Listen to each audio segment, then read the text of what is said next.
Hi everyone, I'm Neha Butcher, CEO of Atom11, ad automation software for Amazon brands and agencies. Welcome to yet another episode of AdVantage with Atom11. This is where we talk about all things Amazon. Today's episode is actually about a very serious topic. We are going to talk about all things that can fail you in your Amazon business. This is serious, and yet, we see a lot of clickbaity articles on this. But today's episode is special. We are not only going to talk about what can make you fail in your Amazon business, but the psyche behind why do Amazon sellers still go and make those same mistakes. And then we are going to discuss how you can avoid these mistakes and win on Amazon. Our guest today is actually someone who has worked with hundreds of seven and eight figure sellers and knows exactly what it takes to win on Amazon. I'm going to keep the identity of our guest a secret for another 2 minutes. Before that, let's see what's up with Atom 11. On Atom 11, you can now set up a preventing PPC cannibalization automation. So you can set up for a specific keyword and for a specific ASIN. If you're already a high ranker, how you can increase or decrease your bids on an hourly level so that you can avoid PPC cannibalization. If you're interested in this, do ping me at neha at atom11.co and I can share a demo of the same. So that's it from updates on Atom 11. And now on to our guest.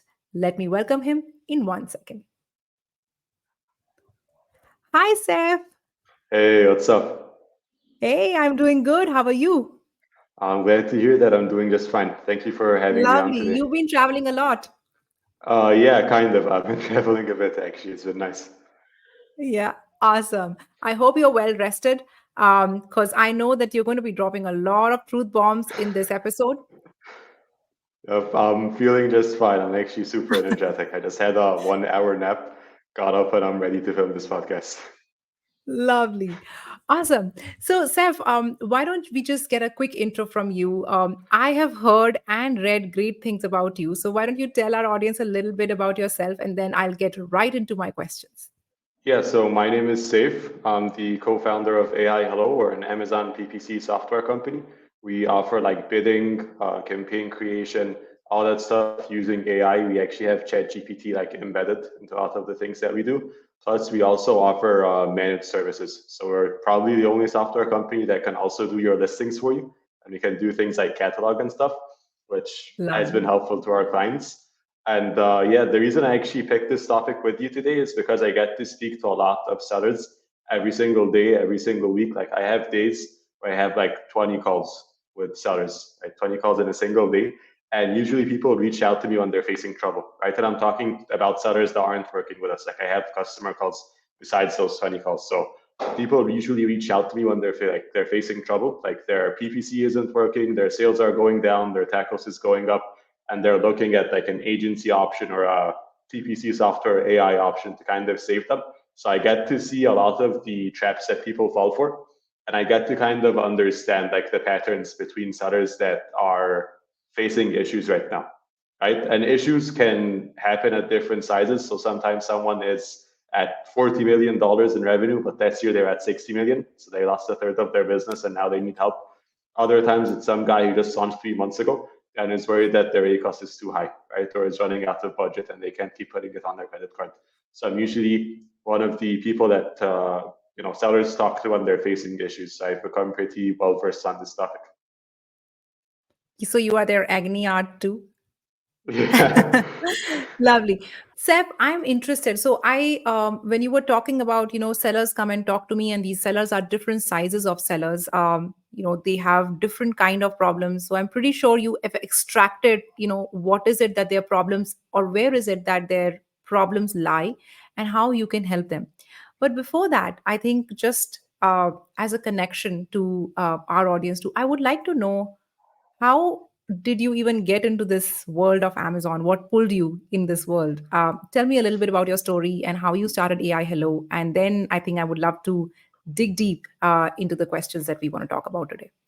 Yeah, no, it's kind of a funny story. So I actually owned a separate company with my current co-founder. So we own both companies. We own both AI Hello and a company called AdHaste with me. And this was, I think, more than 3 years ago, something like Okay. that. So we own both companies together. They were both super early stage, but AdHaste was a bit more early stage. And we were gonna launch like a DSP for off Amazon where you wouldn't have to set up your own audiences and it wouldn't need third-party data because right now with regular DSPs, you need to buy like audiences from like these data providers. And then you need to track, like you need tracking like cookies and stuff like that to buy these audiences. And it's kind of invasive. And cookies are eventually getting removed. So we wanted to pretty much do contextual targeting off of Amazon based on the actual content of the page that you're on, day parting, geo targeting, all that other stuff for Shopify, WooCommerce, just general off Amazon sellers. And we started doing that, but the issue is that we wanted to run it as like a conversion focused channel, but obviously DSP isn't entirely conversion focused unless you're doing bottom up funnel. So the actual like implementation part of it didn't pan out, and we ended up merging that company into AILO, and that's how I joined 3 years ago.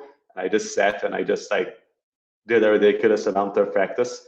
I think first few days I was doing almost 16 hours a day of just like Amazon PPC content. And I just kind of got thrown into it because I had to hire PPC specialists. I had to close deals with Amazon sellers. And you just kind of learn at warp speed because you're forced to learn or else it doesn't work out. So that's how I kind of got into PPC 3 years ago.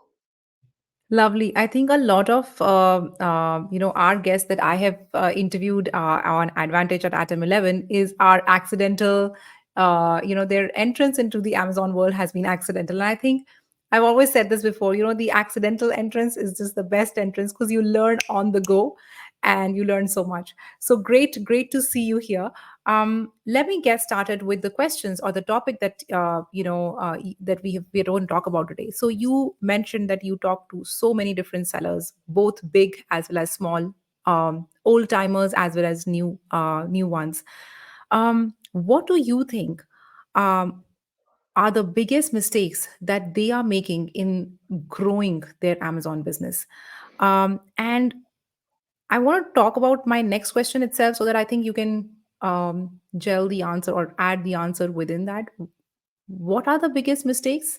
What is the impact of the mistakes that they are making at this point in their journey? And I think once this is done, would also like to know why.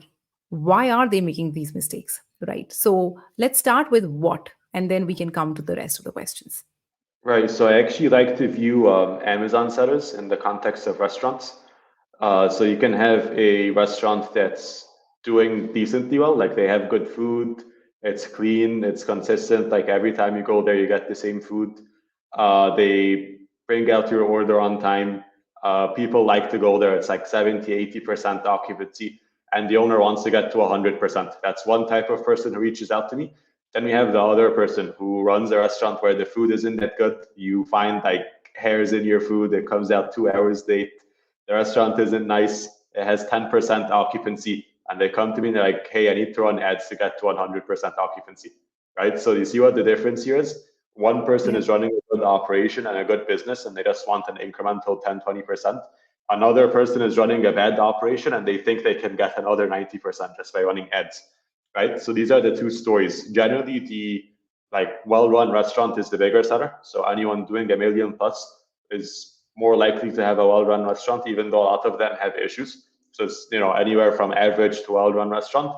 Then you got a bunch of sellers where nothing has really worked out for them, and they don't understand that it's the quality of their food because you can't tell the chef that the food is bad, right? They won't take it. No one believes that they have bad food, and no one believes Hmm. that hey, my product's like mispriced. I'm asking for too much money. No one believes that the product just isn't competitive. No one wants to take that as the answer. It's always like, hey, I haven't done this secret life hack with PPC, which should blow up my sales overnight, or I haven't put enough keywords in my title, right? So I always tell people, like after like the launch phase, because the launch phase is always difficult, but if you're like a year or two in, and it feels like you're still pushing super hard to try to get to like profitability, or you're still pushing super hard to try to improve your performance, if it feels like an uphill battle, it probably means something's wrong, right? And if you have a product, because everyone has a hero ASIN, or I hope most people do have a hero ASIN that's doing pretty well, and you guys can tell like the difference between how easy that ASIN is to push and how easy all the other ASINs are to push. So if your entire seller journey feels like you don't have a hero ASIN or ASINs in it, that probably means that it's your catalog or it's the actual restaurant that's bad, not the way you're driving traffic, right? So I have sellers that are doing like 80 million a year, right? Or not 80 or 70, 70 million a year at like 2% tackles, right? And they have extremely bad ads, extremely bad. Like they have campaigns with like all match types in the same ad. They have 4 ad groups where they have like their branded, their non-branded, their everything in one campaign. They have extremely bad budgets, all that, and they're still doing almost 70 million a year at like almost 0% tackles, right? Whereas someone else tries to optimize everything and they don't really get the results that they're looking for. So my very first question to any Amazon seller is the actual restaurant bad, right? And you have to face yourself and you have to tell yourself, like, is my restaurant bad? Like, am I serving bad food, right? And what does bad food mean? Bad food means bad prices, right? I get people who have 0 reviews who try to charge like 1.5x, 2.5x, 3x the market rate for what their product should be. I had people with no reviews. This isn't necessarily bad food. This might also mean that you're just early, but no reviews or bad reviews, or surprised that their ACOS is like 90%. Some products just don't take off, right? Or take a lot more pushing to take off. I saw this story. I can't remember his name. He's that guy, Aaron Cordovas. Yeah, Aaron Cordovas from Garlic the press. kitchen brand. I can't remember what Zule his name. kitchen. Zule, yeah, exactly that one. I saw this story that he had like this garlic press, and Yeah. like obviously it's like a difficult product to get off the ground, and he sold it at like below market price and spent a ton of money on PPC for it for an extremely long period of time until it worked out. And now it's working out super well. I think he's like the best seller of garlic press, and obviously it brings in a lot of money, right? So people have wrong expectations about what it takes. Someone else could just import a random like garlic press from China of questionable quality, and they want to run PPC on it for a month or two, and they want to see explosive results and millions of dollars coming in, right? So some products are more difficult to make work, either because it's competitive or the product you're selling is just bad, right? So it's prices, listing content too. If you have bad images, it can hurt sales a lot. If you have bad or no reviews, it can hurt sales a lot. If you have bad pricing, it can hurt sales a lot. And if your product is either difficult to make work out, you don't have the budget for it, or it's just a bad product, it's also not going to work out. So most issues that sellers face are actually like restaurant issues, not marketing issues. But everyone doesn't want to like consider the fact that they run a bad restaurant. They only want to think out the fact that their agency isn't doing a good job, their software isn't working the way it should. If they had like an AI that was a bit more advanced than the one that they use, maybe their 70% ACOS would turn around, right? And there are ways to do that. Like for example, I had people go from 50% to 20% ACOS, and the way we did that was we shifted the spend between different products in their catalog based on performance. But generally, if the entire business isn't working out and you're failing, then you have to look inward at that point. You can't keep pointing fingers.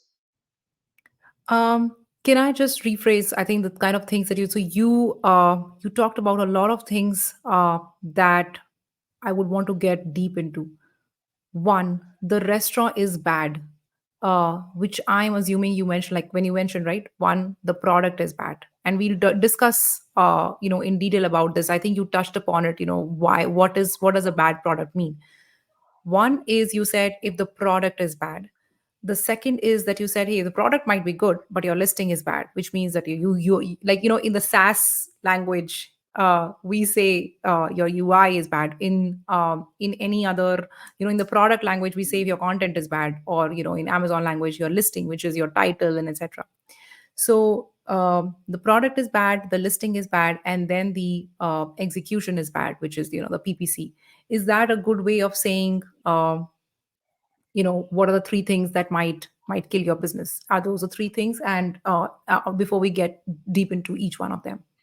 Yeah, exactly. And one thing I'd add is if you run bad PPC, but you have good everything else. Like if you have a 5,000 review product with good prices, good product quality, good listing content, and you run bad PPC, your business isn't failing. Like you might not be at the level of efficiency or scale you could be at, but it would be very difficult to label that business as a failure. If you're like failing, then it's probably one of these things. But if your business is well run and your PPC isn't that great, then bringing someone on to scale it up for you isn't as difficult, right?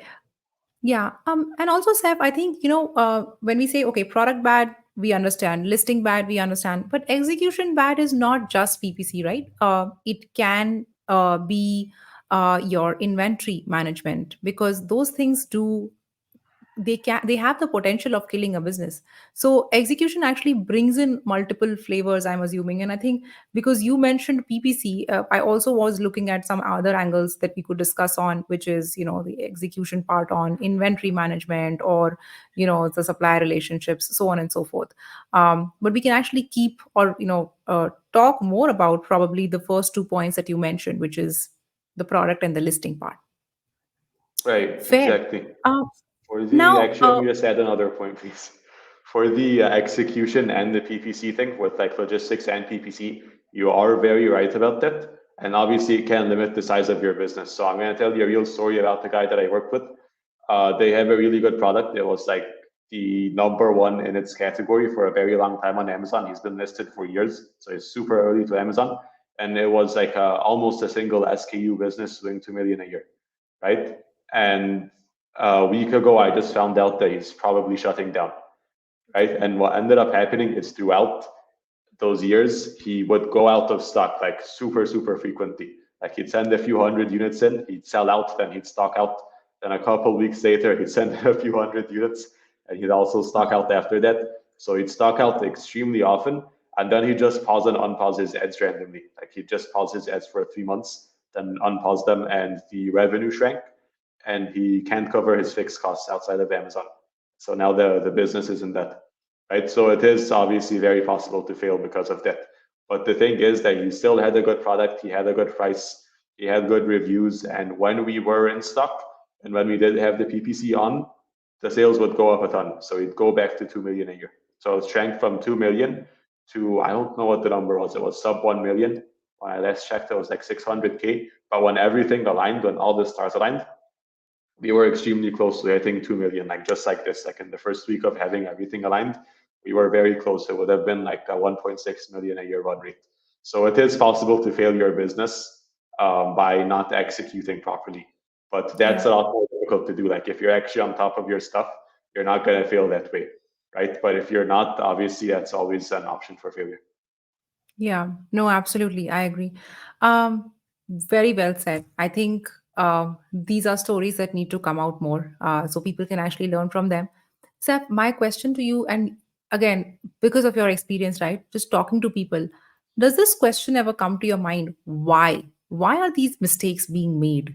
When they are known, right? I mean, the product, the content, and execution, it's something that, to me, if I'm sitting here, I don't own an Amazon business. I am also like you, a SaaS for ad automation. So why, you know just thinking logically, why would these mistakes be made by a seller? Before we get into how to solve them, why would they be making them? Right. So there are two like ways to explain it. Number one's the easiest to explain, and it's just that people don't want to work that hard. So usually, when I speak to a seller who's not doing well, I usually get most sellers I speak to share screen. So when it's someone who's not doing well, they log into Seller Central, and you notice that they don't know how to use it. Like they're looking for where the stuff is. They log into Campaign Manager, and they don't know where their filters are. They don't know how to change the date range. They don't know how to order things from top to bottom. Like you can tell they very rarely touch this stuff, right? They're not working that hard. If you start working with them, they reply once every 2 weeks, 3 weeks, right? They're very late. If you need like images from them to create listing content, they'll send it out in 2 weeks instead of 2 days. So a lot of it is just like not working hard. And that's actually a huge cause of failure because I've worked with sellers who like were kind of off the ball and they were shrinking, right? So they were at like 2 million a year and they were shrinking. And at the same time, I onboarded a seller that was at like 8K a month, and they were just launching every single month, updating listing content. As soon as they got a new idea for their listings, pushing hard on the PPC with us, and they scaled to like 100K a month in like a year and a bit, right? And this isn't like an off Amazon brand. This is literally just a guy on Amazon who sells random stuff, right? And he's just launching every day. And this guy does other things, like he invests in other people's brands and he onboards them onto our platform. We grow their sales, he makes more money. So that's someone who's actually working hard every day. You can tell it's very easy because we're B2B. So I get to work with other people like on their business, and you can tell pretty fast who's working hard and who isn't. So generally, every single seller I've met who wasn't doing well, just like it was very obvious that they weren't working on Amazon like they should, right? Like you could tell just by the way they interacted with the platform, just by the questions that they asked. You ask them about their numbers, like you tell them how much did you spend on ads, they have no clue. You ask them what their ACOS is, they're like, oh, I need to check that. You ask them what their margins are, they don't know their numbers. So it's very obvious when someone isn't working hard, and that's actually a huge cause for failure. That's the first reason. The second reason is the sunk cost fallacy. So it's very hard to make something work. Right? Again, in the SaaS world, we call it product market fit. Once you have product market fit, everything starts to improve, right? When the market like demands your product, everything becomes easy, right? But Yeah. with Amazon, it's the same, but a lot of people don't see it that way. So they'll launch an ASIN, they'll launch two ASINs, they'll launch like even 10 ASINs that are just like random crap that they want to sell on Amazon, and they don't do well, and they don't want to invest more. They're like, hey, let me make those 10 products work first, because it's cheaper to get someone to run some PPC for me than it is to scrap these 10 products and add new ones, right? So there's a sunk cost fallacy to it, where they don't want to like pivot or change directions because they already have the inventory, they already spent this much on PPC, they already got a bunch of reviews, they don't want to start over, they don't want to keep launching, right? So that's pretty much it. It's sunk cost and it's laziness. Plus, it's people not knowing what it's supposed to be like. Like, I don't know what it's like when you have a good product. They don't know what it's like when you have product market fit. So they spend their time working on things that are obviously like not really demanded by their customer, just because they're not able to like sit down and actually review the numbers and look at what's going on and be honest with themselves and launch something different. I have one question. So, Seth, Sure. most of these things that we talked about, and that's very right. I think I have seen slivers of these. When I talk to some sellers, um, so these are mostly about sellers which are, let's say, the pre 1 million, right? Have you also seen something different for sellers which are post 1 million and still heading towards failure because of doing something, or why they are doing something? Yeah, so generally post, because 1 million isn't that much money. Like if you look at it, after you pay like your Amazon ads and FBA and marketplace fee, then after you pay for your supplier, and if you like took any loans and you have interest to pay and you have some taxes to pay, then you have your agency to pay and you have your VA to pay, 1 million isn't going to be more than like 50, 60, $70,000 in profit. So it's not necessarily an indicator of success. Like $1 million, seven-figure seller doesn't actually mean anything, right? So a million in SaaS, is like 90% gross margin.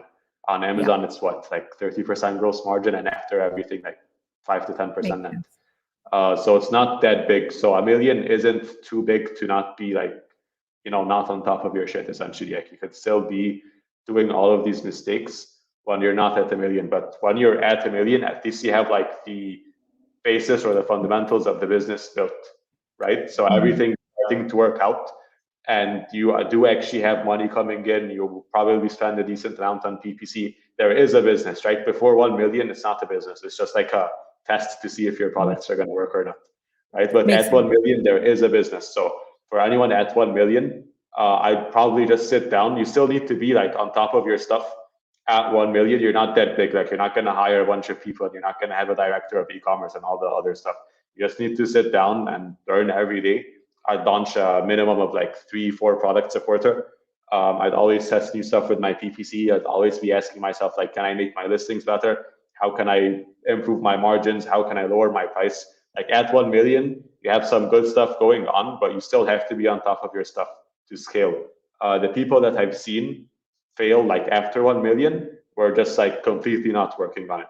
Like that guy that I Got it. mentioned earlier, like stalking out, turning off Yeah. PPC, replying. stuff like that. Like that guy was completely not working on it, and that's the only time I've seen someone fail after 1 million. Other things can happen, like running out of cash, but those are like specific examples. So I'm just like Yeah. talking about like mismanaging your Amazon business, not like running out of cash or running into issues with financing. Got it. So if I were to say that the product is bad and the listing is bad, normally will kick sellers out of business pre 1 million, and then the execution is where that danger lurks around throughout your Amazon journey, where it's whether pre 1 mil or post 1 mil. Fair enough. I'd love to now start going deep into all the three things that we talked about. Uh, the product is bad, right? So we just talked about what kind of sellers might face this issue. So I think we can remove that question that I had in mind. Right. Actually, You, there's probably something to add here. yeah, Because the thing is with smaller sellers, like every product launch means something to them. So they're much more like how like attached essentially to the product launch. So like the difference between like a seller that I've seen at 50 million a year or 60 million a year is they're fine launching like 1,000 products a year and killing like 2/3 of them or 80% of them. Someone who only has like a 500,000 a year business and only has like seven mm, ASINs, like they try so hard to make every product work, even though it might have been like a year since launch and the product just isn't moving off the shelf. So there's a better level of detachment once you grow because you're not really depending on these products. Like if it works, amazing. If it doesn't work, there's a next product that's going to launch next week. So they're much yeah, more like focused about it and they know what they're in it for and they know how the numbers work out. Whereas the small guy wants to make every single product launch work out and they try to over invest in making it work out, even though the signals or the signs that you're getting clearly say that it's not going to work out. makes sense. So fail fast, launch Yeah, fast, fail exactly. fast, yeah, move ahead. Exactly. Fair enough. Um, so you said, in the it's about ten minutes back you mentioned what a bad product could be, right? And you said it could be a bad pricing, it could just be early to the market, it could just be a product with bad features. um that I understood, right? What you call a bad product. How can a seller identify early in their journey that a product is bad and they need to move on? Yeah, so a bad product, very simply, is a product that's not working out. So if it's been 3 months since launch and you haven't gotten any traction, you're still unprofitable. Again, there are edge cases like the guy in Zule Kitchen with like the garlic press waiting on it for I don't know what the amount of time was, but it was like very, very long. There are like exceptions to that. But if you're like 3 months in, you're still unprofitable, your conversion rate is still bad, the product's not moving, then it's probably a sign that the product's not doing well, right? And if you launch a lot of products, like again, if you do like 3 or 4 products a quarter minimum, that's not really a lot. That's like the minimum you guys should be doing. You'll be able to tell very quickly like which product's doing better than the other product. So at that point, it's not difficult to say like, hey, this product's bad. The issue is with new sellers who have never launched before, like this is their very first launch. They don't know when to call it quits. And at the same time, sellers who are like smaller and are launching like one product a year. They don't know what it's supposed to like feel like essentially. So a bad product is just a product that's performing worse than the other products that you've launched at the same time. If you want to just keep like the cream of the crop and anything after that, like either stock out on it or just like, depending on how many units you have and obviously your tackles and the numbers, just figure out a way to discontinue it essentially after the current batch is sold out. I So love it. yeah, yeah, it's based on numbers. Like, if I could tell you before you sold the product, if it was going to work out or not, I'd be the richest guy in the world, right? The success rate of product launches on Amazon is like 1 out of 3 in terms of making profit. I saw this number on LinkedIn. I think it maps out to what I've seen in real life. I haven't actually gotten the data for it, but like one product loses money, one breaks even, sorry, and one makes profit. I think it was Stephen Pope who said that. And I think that maps out to what I've seen in real life. So again, if it was possible to increase the success rate to above 50%, I'd package it up and I'd sell it to everyone I know because I'd be super rich if I could tell people which product works out and which one doesn't. But you only really know at launch. Like you could do like different things to try to increase your success rate, like try to have like an edge or a USP, try to get a better price. There are different like things that you can do. Like I can give examples. There's this company called Bulk Supplements. They sell supplements in bulk in like plastic bags. Earlier, people used to sell bulk supplements in like these huge, like, you know, these like cylinder things, Yeah. and those would be like more expensive to ship. They take up more space and it'd just be more difficult. So these sellers would have to charge more money than the guy who's selling it in a plastic bag. So he was able to undercut all of them and sell it for a much lower price. So there are like cases like this where it's like obvious and it's a well thought out product, and there are cases where you just launch something and it does well, and there's no like, you know, business genius behind it. It's just something that you launched at like a good price with good quality. You got some good reviews on there and it kind of did well. So there are two ways of Yeah. looking at it, and it's not easy to hit like the business genius product launches every time. You said something really cool. So you said that just use the thumb rule of 3 months, right? So let's say if I launched a product, for 3 months, I waited to see if the product is taking off or not. And if not, I basically, either want to stock it out on a different marketplace or just move it out altogether from Amazon because it's so expensive to stay on Amazon and, try to sell that product rather than just trying to kick that product off, sell it somewhere else, and see if you can, finish your inventory, and then just try out another product on Amazon.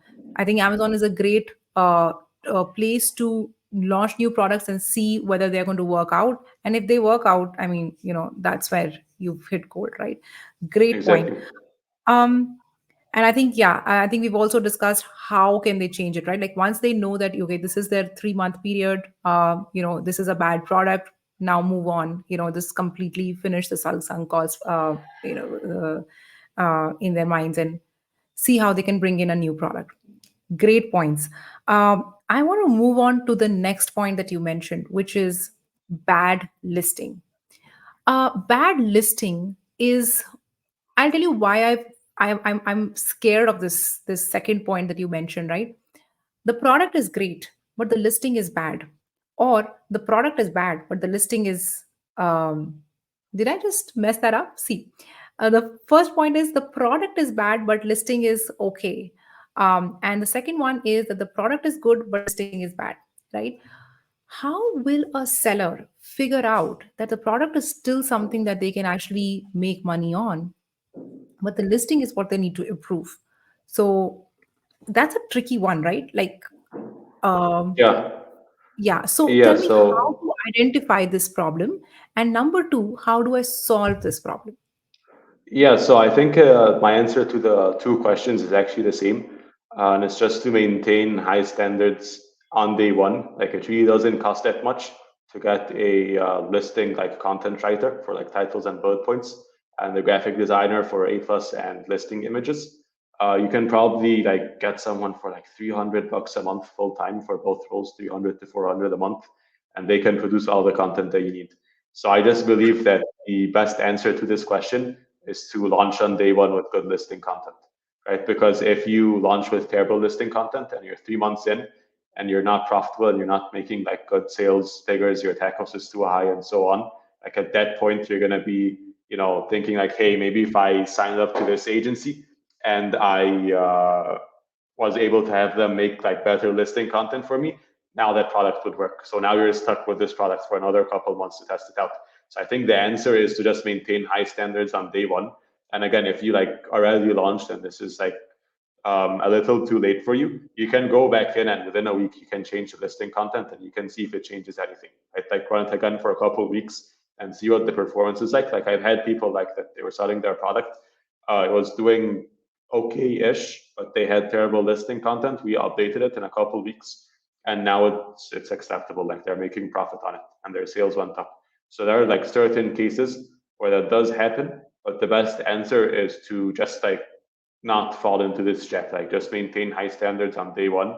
Get like even a freelance like listing content writer, freelance image like graphic designer guy or girl. Just get those on day one and maintain high standards so you won't face this issue. But Saf, isn't so listing is not something which you can just set it and forget it, right? So just getting a good listing quality is also something that you need to keep improving over time. Um, so how do I even know whether my listing is actually a good one? Are you talking about like just like nailing the basics in terms of having a good image, so on and so forth? Like, uh, just tell me what do you mean by a good listing in that case? Yeah, so it is iterative, of course. Like you don't launch with your best listing on day one. Like eventually you're gonna start adding new things. But if you launch with like an 8 out of 10 like listing on day one, anything you change after that is just gonna bring like extremely small incremental gains, right? You're not gonna have like a huge upward trajectory from updating the Fair. listing content. So if it's not working out with 8 out of 10 listing content, it's not gonna work out with 8.5 out of 10 listing content or 8.75 out of 10 listing content, right? So that's going to answer the initial question. For bad listing content, you kind of have to have an eye for it.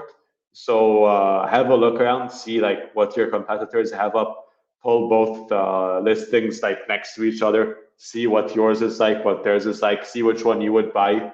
You know, regardless of price or reviews, just based on content, which one would you buy? You just have to be honest with yourself. There was this story of this guy who ranked like a page on Google for like this super competitive like keyword. So this other guy was like, hey, I want to do that for my business. You guys like made millions of dollars off of this.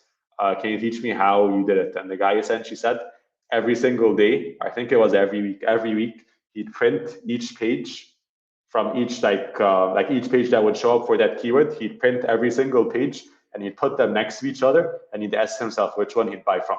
I don't suggest you do that with all of your Amazon listings, but let's say like it's the same idea. Like, what would I change or what would I do to make this a more convincing listing, right? Like if I was a customer and I just printed all of these out and I'm looking at them, which one would I actually buy from? So it's that like mindset. It's not like the thing Lovely. that you should do necessarily. You don't have to go find all of your products and print those out and print out your competitor's entire catalog. It's probably a waste of time, but it's that mindset of like, hey, I'm gonna check every single week, at least on my hero ASIN, see what everyone else has, and I'm gonna come up with something that I could do to improve my listing content. So it's that mindset. Plus, it's just having a good eye for it eventually. Because if you do a lot of listing content, eventually you're gonna get an eye for like, hey, this is good, this is bad, and so on. And lastly, it's probably understanding your customer. Because if you don't know why the customer is buying, what the customer looks like, what else they're buying, why they, like this product, why they don't like this product, why they didn't like your competitor's products, why they switched over from competitor A to competitor B to now you. If you don't understand that stuff, you can't provide like the correct messaging in your listings to actually get people to convert.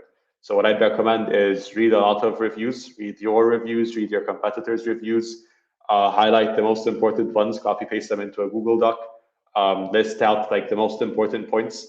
Like for example, I found these 5 reviews that all said that the reason they bought is because they have this issue with X, Y, and Z. So I want to produce this thing content that addresses that, right? Or the reason they switched over from a competitor is because the competitor caused 1, 2, 3 problems, right? So you can pick up on that stuff and you can create distinct content that pretty much answers those issues or answers those questions, and as a result is more convincing. A very good example of this is the natural deodorant industry.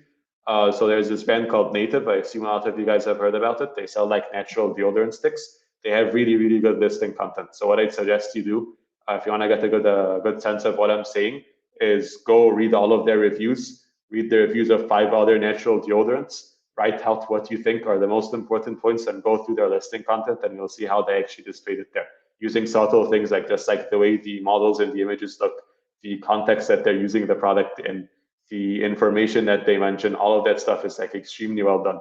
So if you want to look at a good example, you can go ahead and just like look at the natural deodorant industry. Again, read reviews and look at Native, and it's going to give you a good idea of what your listing should be like.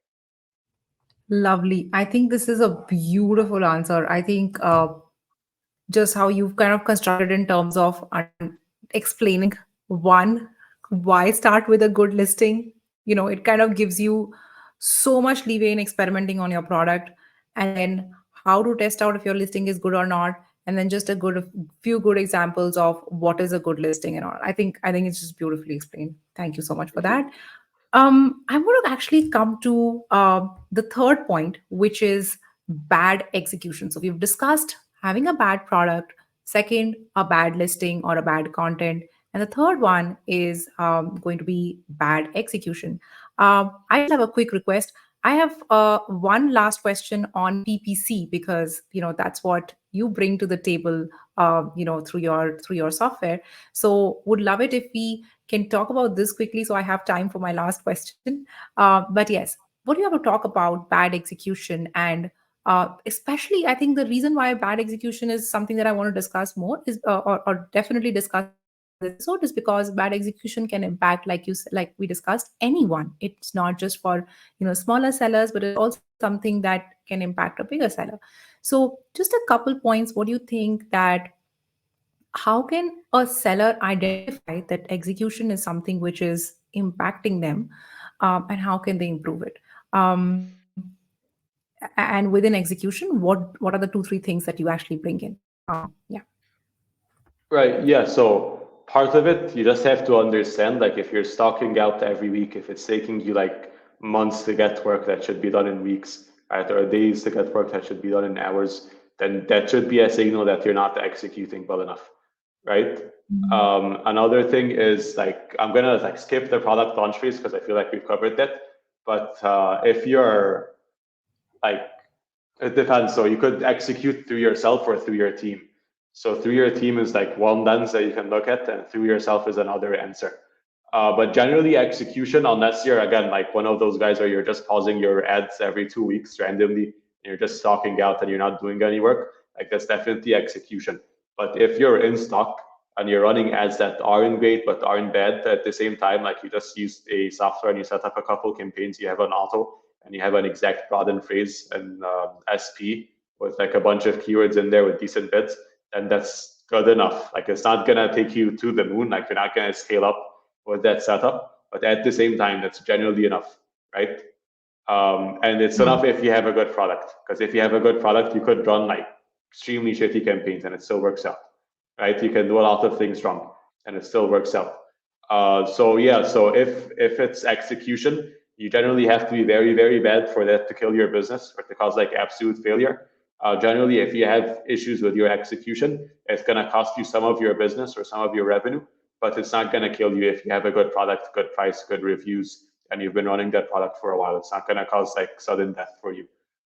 There are execution issues that are more like strategic. So I've seen things like where the owner has like an in-house PPC team, but the owner doesn't understand PPC. So like the in-house team isn't doing their job right. They're randomly pausing campaigns. They don't have like any like manual campaign setup. They're spending like $20 of like ad spend on a product per year, whereas like the product's actually doing decent sales. So like execution issues that happen in larger accounts, and that's usually through the team at that point, right? So a lot of sellers are facing issues because like they launched in 2008, right? And 2024 is a very different world. It's like 16 years almost. Yes. Hmm. So a lot of things like that used to work back then, like just launching your products and having them rank organically, only spending like 2% of your sales on ads, right? I don't think people even spent on ads back then. I wasn't around for Amazon at that point. I don't think they even required ad spend at that point. So Yeah. a lot of the and the habits that they like came up with back then that got them to their initial 10, 20, 30, 40 million isn't what's going to get them to 100 million, right? But a lot of them don't really get that fast enough, and they might see a decline in revenue because of that. So that's like an execution failure. It's like solvable, but it's like a short-term failure. But at the same time, I think this is a lot better than just being the guy who just launched or is at 1 or 2 million a year and it's just too lazy to execute, so they lose their business. Right? These are two different types. Like I don't blame the guy who's not thinking about like how to hire their team properly, even though obviously that's their responsibility. But those are like easy to fall into in terms of like mistakes that are easy to fall into. Those are one of them. And it's kind of difficult to know, and that's the reason because you can't really point fingers and say like, hey, it's this guy specifically who's messing up my PPC, because you can tell because you don't run PPC yourself because you're running like a $60 million a year business. It's not you sitting on campaign manager making changes. So a lot of them aren't like super in the weeds with what they should be focusing on, especially in 2024, because they have the old playbook that worked well for them. I don't really understand what their team is executing on, and that is usually what hits the bigger sellers. So the bigger sellers, when they start seeing revenue decline, it's usually because of that. Got it. No, I think that's good points. I'm just making notes on that. Good point. I want to now move to a question which is close to my heart. And I have seen you talk, Saf, on multiple forums, and I think one of the things that I believe your philosophy, where your philosophy is very similar to mine, is the focus on, when it comes to PPC, focus on products advertised, right? Um, and so my question to you will be, when you pick up a PPC account or a seller's account, what are the two, three things that you audit before you actually can tell the brand what is wrong with their account? Um, and I think a lot of it can just trickle down from the discussion that we've had today. But would love to hear your views and how you can provide that information or feedback to them on a more ongoing basis. Yeah, so I think the difficult part of this question is like summarizing it into two or three things, right? Because there are a million things I You look can at. say. But yeah, so I look at sales and spend contribution on a product level. So I want to see which products can like contribute the most to overall revenue. I also want to see which ones contribute the most to overall spend, right? So if something is contributing more to sales than it is spend, then that's probably something you want to invest more in. And conversely, if you have something that's spending a lot of money but not really pushing revenue for you, then that's something you maybe want to pull some money out of, unless it's a product launch, of course, and it's too early for that. So I look at product level data. I look at the ads that they have set up. You know, what targeting types are they using? Where does most of their money go? Does it go into SP Auto? How's that performing? Do they have certain campaign types like SD, VCPM set up that I really don't like, and I just generally pause whenever I see them? How are they like investing in their actual like match types, their targeting types, product targeting, auto targeting, keyword targeting, SB, SP? Like how are the ad dollars being divided between these targeting types, match types, and ad types? How are they performing? How are their budgets doing? Are they going out of budget on important campaigns? Do they have negatives in there? Are they like maintaining good campaign structure? Like, do they have one ad group, you know, one ASIN plus variations per campaign? Are they not mixing match types? Do they have branded and unbranded segmented? Do they know how much of their money is going to branded and how much is going to unbranded? Like some people come in and like 80% of their sales come from like branded and they have no idea because they're like running auto campaigns and they haven't seen it before. And they come in and they're surprised to see that their generic portion is at like 80% ACOS or 90% ACOS and they haven't looked at that number before. So yeah, pretty much how the spend is split up in different ways, like between targeting types, match types, ad types, between products, between like what else did we mention? Like campaigns in terms of budget. You know, just looking at structure, branded, unbranded, all that stuff, and pretty much tells you everything you need to know. Lovely, lovely. And I think I just love this approach, right? Of this is like we call it the ad spend profile. Just completely looking into, there's a very similar video that I posted a few weeks ago where we talk about just zooming out, right? Just zoom out and see what is your percentage of spends on different kind of search terms, on different kind of targets, branded versus competition, or different targets like broad versus auto versus phrase, or different kind of products. I think it's just beautifully explained in terms of, you know uh, completely encompassing all the things that we talked about, right? Like starting from the product, which product are you advertising on, how are you advertising, and things like that. So I think that's a pretty good audit strategy that we talked about today. Perfect. Well, Saf, that was a beautiful, beautiful conversation that I had today with you. Any messages that you want to give to the sellers who are watching this video out today? Yeah, sell good products. Hire good people. I'm actually super big on hiring. Maybe you guys have seen my hiring posts before if you have followed me. Hire really good people, sell good products, and everything becomes much easier, right? If you work with bad people and you sell bad products, nothing's gonna work out. So just focus on these two things and everything falls in place. Lovely. I read this somewhere that it's easy to sell a grade product with B grade hiring, but it's very hard to sell a B grade product with even A grade hiring. So I think Yeah. you summed it up really well. So the most important thing is basically the product, and then the second important thing comes with the people. So great points, lovely. So Seth, we're gonna have the last section of this podcast. This is a fun section.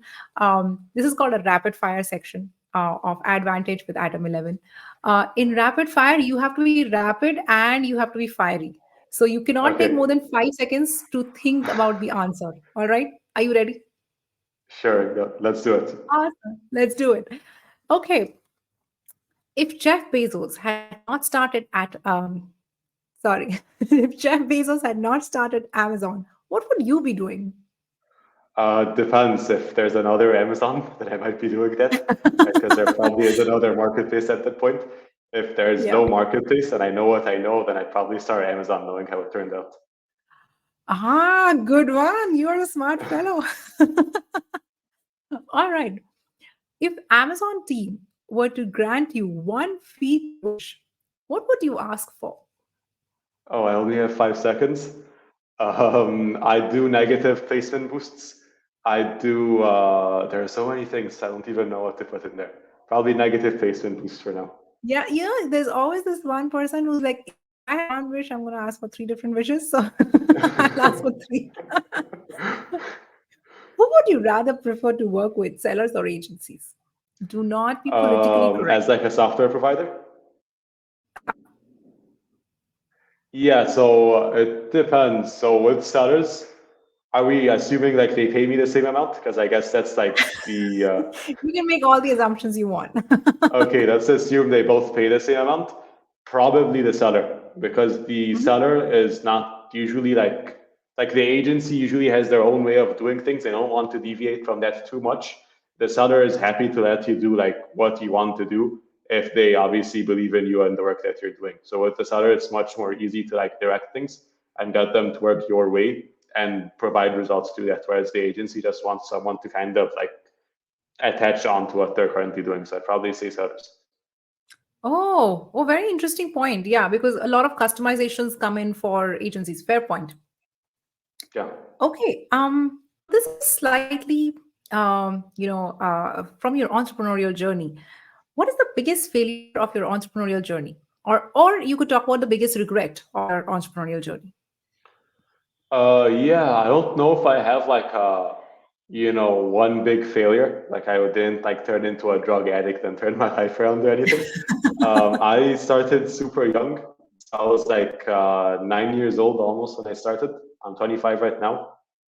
So I tried a lot of things that didn't work out, but none of them were like fatal blows. Like I didn't like, miss my mortgage payments. I didn't go broke. Like, because for the vast majority of my life, I lived with my parents. I was like 9 years old, 10 years old. Like, so I really like it doesn't cost you anything to fail. So I don't know if I can call these like fatal blows. And there's nothing I could point out specifically, but I started like a lot of different things that didn't work. Like I like started investing like in stocks when I was like 11 years old, and I had like you know like not really good results. I did a bunch of things. I started like businesses on Instagram that didn't work. I tried doing drop shipping. It didn't work. I tried doing like everything honestly and it didn't work. But yeah, I mean, eventually it's cumulative. So all of these things add up and you start to learn from like, this didn't work for that reason. This could have worked better if I did that. And they kind of add up and you end up becoming good. But I don't know if there's like a single business failure that I would call my fatal blow because I've been lucky so far. But like individually, like within my businesses, I have hired bad people a lot because I didn't really have like work experience when I started Fair hiring. I enough. made my first hire at 16 years old. So I just assumed like, wow, this guy has been doing this for 4 years. He must be good at it. So you just end up hiring random people who weren't good. I would be bad at selling. So I'd get on calls that I wouldn't be able to like speak properly. I'd stutter. I'd repeat myself. I'd just talk about useless things. So I had a lot of deals I didn't close. I ended up, it's actually a funny story. I ended up reading a ton of like sales books and I just started writing scripts for myself and I'd speak to myself actually for like 3 or 4 hours a day. So it's a bit of a weird story. But yeah, Which is individually, I your had favorite stories. sales book? Sorry, My favorite continue. sales book, there's circle selling. There's this one, like the title is a bit long, so I don't know the exact words, but it's like how I took myself from failure to success in selling. That's another good one.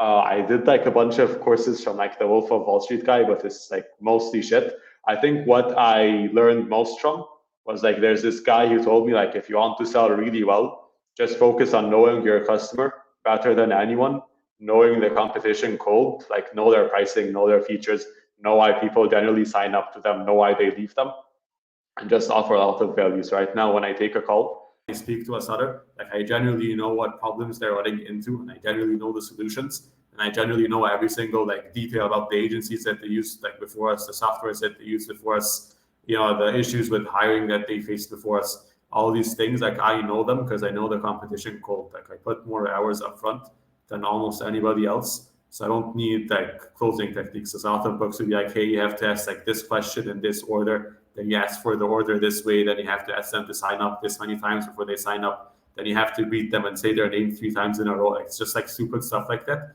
And in the end, what actually worked out for me was just like being ridiculously focused on the customer, ridiculously focused on the competitor, and ridiculously focused on the problems that I'm solving. And then when someone shows up to a call and they see that you're like on top of your stuff, like they tell immediately because most people aren't going to put that amount of work in.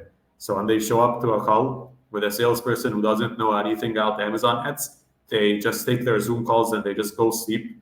They don't work for the rest of the day. Like they can tell the type of person they're talking to. And if you put in more effort than anyone else and you know your stuff more than anyone else, it becomes very easy to recognize that as Absolutely. like I don't want to say a talent because I put a lot of work in. It's not like I was born good at PPC, but they obviously recognize that immediately, and they're able to understand that they're like speaking with a different type of person. And at that point, they That's trust you and they lovely. want to like give you their money essentially.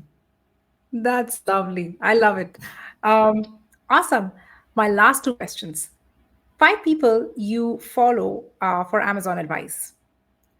5 people I follow for Amazon advice. Most of the people I follow is like generally for business advice. I consume more business content than I do Amazon content. So I like to read books. I'm not really on LinkedIn that much, other than to post. But I like to read books outside of LinkedIn. I'm reading a book called Hard Drive right now about Bill Gates. I like to listen to podcasts about other like business people, and I like to like follow people on Twitter basically to be able to see like I try to follow interesting people like Sam Altman, for example, or other Mm, people in that space. In terms of Amazon ads, I follow like all of the big people. So I follow like Destiny. I follow Stephen Pope. I follow Mina. I follow the guys from Incrementum Digital. So Mansoor Naruzi. Niran. Who else do I follow?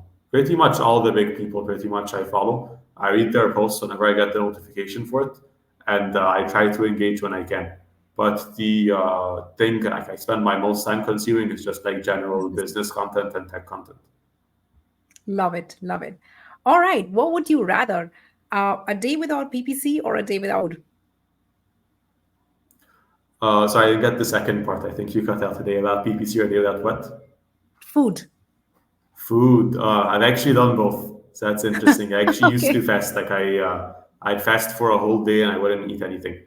So Oh, it's okay. actually not that bad. You don't feel anything after like the first 3 hours because you know you won't eat, so you don't feel as hungry. It's like when you go Yeah. to a restaurant and you're expecting food, so you start being hungry. But when you know there's no food anyways, you don't care. So it's actually not that bad. In terms of day without PPC, like none of my clients can run PPC, or is it just me who can't touch campaigns, or like what's the actual day? Yeah, I well, need to know the either, terms. either or. Either no, I wouldn't pause my clients' campaigns. I'm not eating that day. That's money for you too, right? Lovely. Last question. Diversify your sales or focus on Amazon? Diversify my sales or focus on Amazon?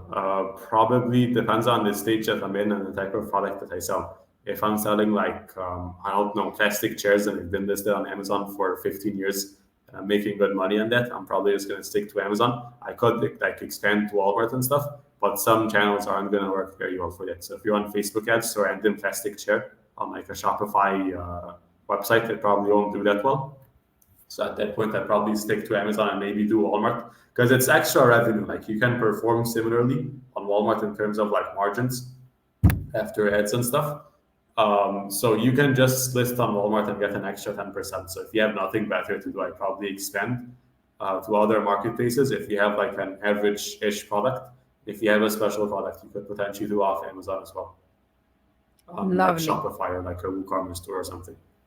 That's a pretty good framework. Awesome. Well, thank you so much, Seth. I think that brings us to the end of this episode. And I think one of the longer ones that we have done, but I think it was never a dull moment on this episode. You had just such amazing insights and frameworks that you work with. I loved every minute of it. And I think if I were to just summarize in my mind what I learned today, um, I learned about the three things that you mentioned that could make or break your Amazon business: bad product, bad listing, bad execution. But I think other than that, also, right, we talked about bad hiring, we talked about business, what can help you sell better, not just in Amazon. Actually, I learned a lot when it comes to selling SaaS, right? So I think a lot of things that you talked about were one, great for an Amazon seller to understand where they are in the journey and what are the kind of things that they need to focus on at that point. Loved every minute of it. Thank you so much for coming in and joining us for this episode today. Thank you for having me on. This was super fun. Awesome. Thank you and take care. Well, for everyone else, thank you so much for sticking around and listening to the advice that Seth had on not just Amazon, but just things in general when you're selling on Amazon. Lovely insights that we got today. And until next time, next week we're going to be back with another guest and many new learnings. Until then, take care.